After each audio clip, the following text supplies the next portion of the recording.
2, 1. Welcome to Fireside Giants. My name is Alex with my co-host here, Anthony Rivardo. Today we want to take a look at a little bit of Jake Fromm. Of course, expectation is that Daniel Jones will not be available this Sunday against the Chargers. If you care, this season is pretty much over. We're really looking ahead to the draft at this point. But Jake Fromm, they just scooped up this man from Buffalo Bills practice squad about a week and a half ago. He's already in line to start. He's basically like, this is a dream come true. I'm sure it is, Jake. I mean, like 2 weeks ago, you were working at State Farm. Now you're here with the Giants. Unbelievable. And I got to say, I think I'm actually more interested to see him than Mike Glennon, and it's not even close. I was so uninterested to watch Mike Glennon play quarterback. I don't know why he's in the NFL still. He's garbage. He's not even He's a terrible backup for Daniel Jones to begin with. Jake Fromm's a little bit more interesting. He's young. He's a game manager type. He has a noodle of an arm. He can't throw the ball deep, but the Giants don't do that anyway because the offensive line is absolute booty cheeks. So I will say this. I think that he actually fits our offensive scheme quite well. He can maneuver in the pocket a little bit. He's a little bit of athleticism. He's not a running quarterback by any means. Got a weaker arm. He's really good with the checkdowns. He's accurate in close intermediate range. So I think that the Giants are going to be rolling with that type of strategy, which they definitely 100% will be. Plus a little bit more running the football. Jake Fromm will probably be accurate in those ranges. Again, the Chargers have a decent defense at times. They have some good pieces there. So they're going to try and disguise coverages. They're going to try and get underneath those routes because they know it's going to be short yardage most of the time. And they're going to try and take advantage of him because ultimately he barely knows the playbook. He's been here for a week and a half. There's no way he knows more than half the playbook at this point. The formations, the changes, the shifts, the pre-snap motion. It's going to be a very basic offense. And we saw last week with Mike Glennon, it was an abysmal, it was just so freaking awful to watch, Anthony. Before we dive into a little bit of film, we're going to do a little film review and analysis and reaction to his preseason reps this year against the Packers and Detroit. Some interesting clips there, some good throws, some things that I do like about him. But, at this point, we're just grasping at straws here, guys. This is like I'm setting my therapy bill to John Mara type season. But Anthony, how you doing today, my friend? I'm doing good. And Alex, I think you pretty much hit the nail on the head there with your analysis of the Giants quarterback room and the situation that they have. Daniel Jones likely out, neck strain, supposed to keep him out at least another week. Mike Glennon concussed, probably out. So who does that leave us with? Well, no other than Jake Fromm, former Georgia quarterback, Georgia Bulldog, who has some familiarity with Andrew Thomas. So keep that in mind. When he played at Georgia, Andrew Thomas was his left tackle, and they did play together, and they both had pretty successful careers over at Georgia. So that's something to keep in mind. There is some familiarity there, some chemistry between those two. So hopefully that can work into the Giants' advantage. But ultimately, what the Giants are getting on Sunday is a quarterback that's never thrown a pass in the regular season of an NFL game. So that's never happened for Jake Fromm. He's never played in the regular season. He was drafted in the 5th round of the 2020 NFL draft by the Buffalo Bills, and he has not sniffed the field yet. He's played in some preseason, and we're going to look at his preseason film, and there are some things to like in there. However, you have to keep in mind this is only preseason film. Right now, the most experienced quarterback in line to be active on Sunday for the Giants is, guess who? Kadarius Toney. He has thrown 3 passes in his career. That's more than Jake Fromm. And of course, Mike Glennon and Daniel Jones both expected to be out. And Brian Lewerke has never played in the regular season either. So the 3 regular season pass attempts from Kadarius Toney is the highest total of anyone on the Giants roster that could be activated on Sunday. So insane statistic there. Just shows how bad of shape the Giants are in for Sunday with the quarterback position. But hopefully Jake Fromm can step in and hopefully play some decent football, coming in off of the practice squad, probably doesn't even know the playbook. I'm assuming he's just going to hand it off 20 to 30 times in this game, pull a Mac Jones on Monday night, right? But we're just going to hope for no implosions from Jake Fromm. Hopefully we don't get like a Nathan Peterman performance where he throws 5 picks in the first half. Hopefully we just get basic Jake Fromm, don't screw it up like he did in college. He was a very good game manager. That's what I'm hoping to see, and that's probably what we're going to see when we check out this film versus the Packers in the preseason.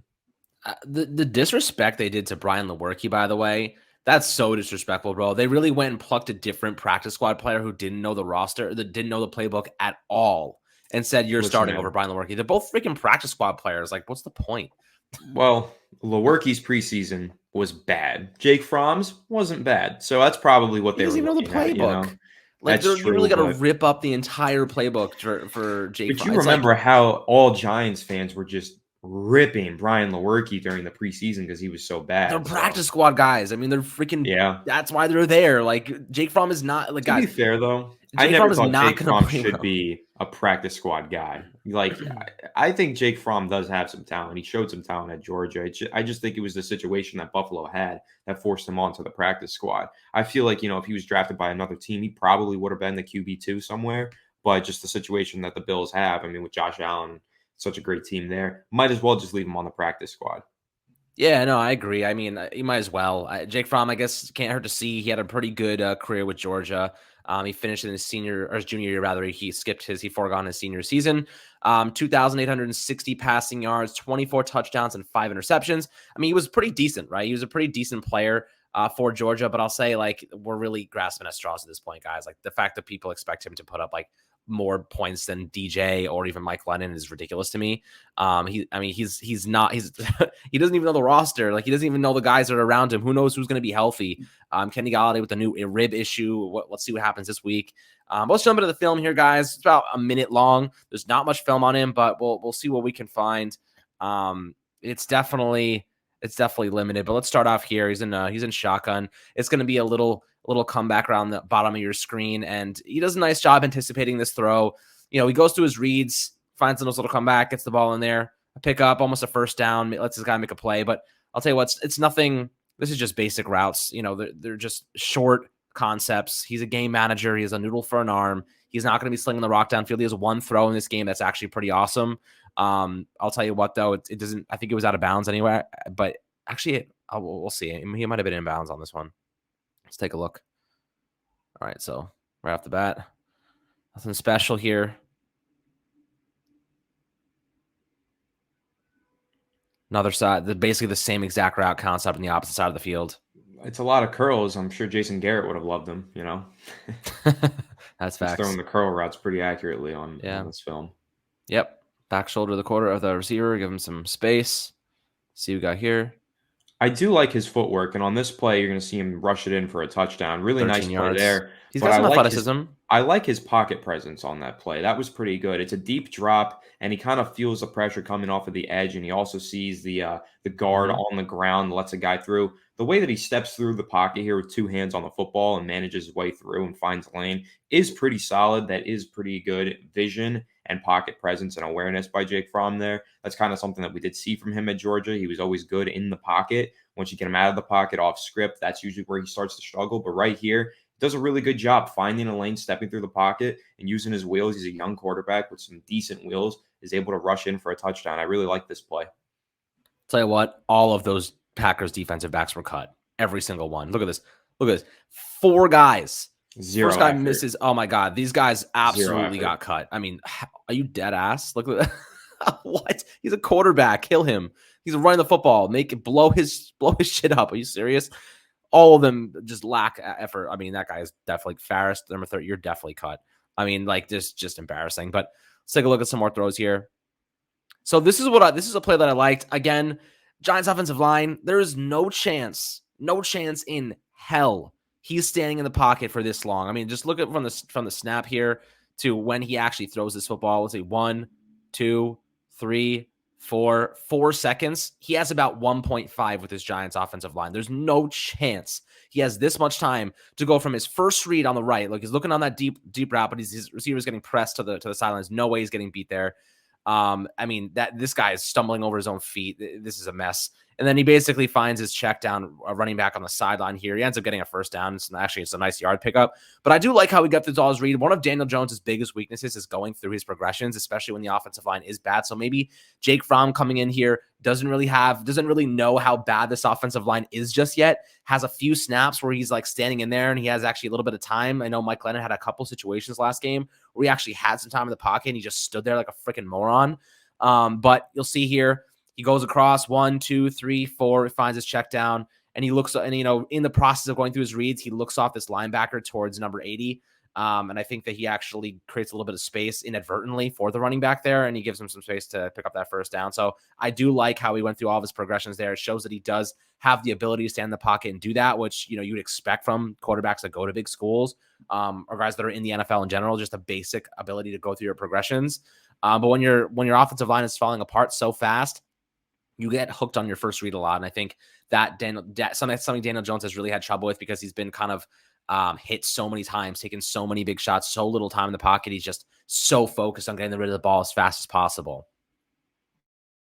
Yeah, I mean, like you mentioned, a lot of time in the pocket there. He's not going to have that. But even still, I do like how calm he is in this pocket. There is no sense of panic from Jake Fromm. Even as the pocket starts to collapse there a little bit, he probably has a tight end number 80 breaking inward, but he does a good job going through his reads, going through his progressions, and just finding his check down with an accurate throw. Again, really, really easy to stand in pocket there, but he doesn't panic at all. As soon as it starts to collapse, the edge rushers start to go past him. He does a good job just hanging tight and going through his reads and finding his guys. So pretty good pocket presence there from Jake Fromm, which again is typical of what we saw from him at Georgia, just being calm, cool, and collected in the pocket, going through his reads and being a solid pocket passing quarterback.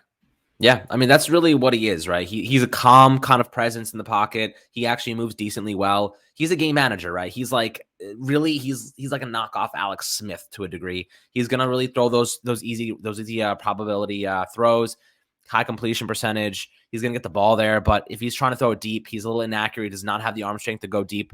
I mean, look, Mike Glennon underthrew multiple passes yesterday. He threw into double coverage to Darius Slayton downfield. It's going to be interesting to see what the Giants do here, because like you're seeing the route concepts even for the backup Bills squad, and they look a lot better than the Giants route concepts do. There's guys getting open, there's guys making catches, and it's just it's just sad to see the Giants are really a practice squad offense right now. They're gonna have to gut most of those guys this offseason, but some nice anticipation. That's a really nice throw right at the sticks. See, like, when's the last time you saw a Giants receiver actually make it to the sticks? Usually they're running like 3 yards before the first down line. Bills receiver knows, get to the sticks, a really nice throw here, anticipation throw, gets the ball, and it's right on his chest the second he turns around. So again, practice squad defense here, so it's definitely against worse players than he's going to be taking on against the Chargers on Sunday. But I like the anticipation of this throw. He gets the ball, he gets rid of the ball really nicely here. Pressure's kind of getting to him on the backside and gets rid of it. It's decent. And I will say he has a little bit more touch on the ball. Daniel Jones throws absolute beams and lasers. Sometimes his receivers don't actually adjust properly to it because they're coming in so hot. But I think that lack of arm strength that Jake Fromm has sometimes can be a benefit to him because it has a little bit more touch to them, and he can kind of locate them a little bit better. Anthony, what are you thinking about this throw? I think it's a great throw right at the sticks. It's accurate. Again, calm in the pocket. You see right before he makes the throw, if you rewind it, it does start to collapse on him a little bit right there towards the end. I mean, it's pretty clean. It's a good pocket. It's a 3rd and 15, and I like the fact that he's got the balls to hang in there and throw a pass to the sticks. That's something that the Giants don't do too often. They don't throw to the sticks on 3rd and 15. They like to run halfback draws and throw 10 yards short of the sticks on 3rd and 15. I mean, of course, that's kind of scheme dependent as well. It's based on the play call. But Fromm does do a good job hanging in here and throwing an accurate pass right at the sticks to the sideline as well. It's not an over the middle throw. This is to the sideline. And he doesn't have the biggest, strongest arm, but he has enough to make a throw like this. And I think that's pretty good. You see as the pocket collapses, he doesn't panic, hangs in there, fires an accurate pass, and picks up a first down. I really like that play. I think it's, again, hitting on all of the points that we've made so far, where he is cool, calm, and collected in the pocket, and is an accurate passer that's able to go through his progressions, which is really, really good stuff. Yeah, absolutely. So let's check out this throw. I mean, this is probably one of the better throws I've seen from him. He's about to get hit here. Anticipation. He throws his, and this is like something that Daniel Jones struggles with as well. Throwing receivers open, putting the ball in a place where your guy can make a play. This is one of those throws that was like, oh, like this is a nice, really nice throw. It hangs up there, so maybe a more quicker safety might undercut this, but it's in a place where only his receiver can really catch it. I don't think he ends up getting it, but I mean, this is a hell of a throw. This guy catches it. He lands out of bounds. That foot, I think they ruled it out. But I mean, this is a hell of a throw. Right as he's about to get hit with contact. I mean, he's getting hit right there. He's taking this hit. He's standing in there, eyes downfield. He doesn't give a shit he's getting hit. And I'll tell you what, he takes it, and this ball is pitch perfect. I mean, that's like Mario Manningham, Eli Manning shades, and do not roast me for that, because that is not a comparison by any means. I'm just saying it was a nice throw under duress. Jake Fromm would be lucky to even play in be a starter at any point in his career, and he's finally getting the opportunity now. Hopefully he can make something of it. But Anthony, I mean, that throw was pretty good. I think that's something to say that he has some anticipation. He keeps his eyes downfield, even though he's going to get hit. He's a tough guy. He's calm in the pocket. That's something that I've noticed about him. Again, this is preseason, guys. So the players here, they're not that good. Like, he's taking advantage of bad players, but at least you're seeing him play well against bad talent. So he probably is capable of playing better, or at least at an average level against better level, like more quality level players. So I guess that's kind of my takeaway so far. Yeah, with this throw, I mean, this is a really accurate throw under pressure. You know, when you can make a good throw like this under pressure, that's pretty solid. Unfortunately, that cameraman is standing right in the way. I don't know what they were doing here with this field setup, It's the but Booger you Mobile. can't really see exactly the catch and delivery, but you could tell this ball was placed in pretty much only a spot where only the receiver could get it, right? It looks like it might even be a DPI. That cornerback is all over the receiver. Really great catch by that receiver. I have no idea who that is, but great catch and a really, really accurate throw. Tight window, very tight window. This looks like a cover two. You know, you got single coverage on the outside, cover two man. So there's man coverage there, and then the safety. Well, it looks like there's only one deep safety, so maybe it's cover one. But that safety is rotating over pretty quickly, and Jake Fromm's able to fit this in a very tight window and make this throw get to the spot in time so that it's not an interception. If this ball hangs in the air too long, that safety will nab that pass and take it back the other way for an interception. But Fromm is able to put enough on it, put enough touch on it, drops right into the bucket right before the safety is able to get there. Very accurate throw. And again, under duress, under pressure. That's kind of the best part of this throw. Like, yeah, it's super accurate, but you can make super accurate throws with no one in your face. Most quarterbacks can. It's the fact that he's going basically off his back foot, readjusts his feet, and then throws this pass with the pressure in his face that makes it so impressive. So a really good throw here, and the Giants might have actually found themselves a quality backup to develop. And no, I'm not saying he's going to have a good game on Sunday, but there are shades of a quality quarterback within Jake Fromm's game. He has the ability to make some good passes, and I do believe that he could be a solid backup quarterback in the NFL. Yeah, one thing I want to add to this throw, there's a throw yesterday, or rather on Sunday, that Mike Glennon throws to Evan Ingram. You guys probably all remember. Evan Ingram breaks upfield. It has a full spin, drops the pass. Very, very interesting decision there. It was wide open. That should be a home run, a house call every single time, but just they're not on the same page. He's about to cut up field. The throw is going towards the break of his route. It's just a whole mess. But one thing that I noticed about Mike Glennon's pass, he was leaning backward, ready to throw it up in the air, right? Watch Jake Fromm here. He's about to take this hit, but he stands tall. He maintains his base, and he throws off his, he throws from a good base. He's square, he's parallel. Like, that's what you want to see. You don't want to see a quarterback leaning back, because the second you lean back, that's when you're in trouble. That ball floats. It's inaccurate. You don't know. Your arm is all messed up. Your form is all off. But I do like here how he ends up maintaining his base. His foot is facing the receiver. He knows he's going to take a hit here, but he's tough. He's like, whatever. And I think that's something that's, we should definitely point out as well in this. But that's really like the majority of his film. It's not much, guys. It's definitely limited to a couple of plays. It's really just short concepts, a couple of throws down the field, but not many. He's a high percentage thrower when he's going in those short to intermediate ranges against practice squad players. Who knows what it's going to be against professional players? He's definitely going to have an opportunity this week to showcase what he's got. He doesn't know the playbook that well. Expect a lot of running the football. Saquon Barkley needs to step it up. He did not look good this past week. He missed some holes. He was not explosive. He did not look very fast. But again, when you run behind our offensive line, it's just hard to get anything. It's hard to generate anything for the most part. But I hope you guys enjoyed this video, breaking down some Jake Fromm film ahead of this week's game. Of course, it's not exactly what we want to be doing at this point in the season, but it is nonetheless. If you haven't already, please subscribe below and, really join the community, join the Fireside Giants community, and we'll catch you guys on the next video.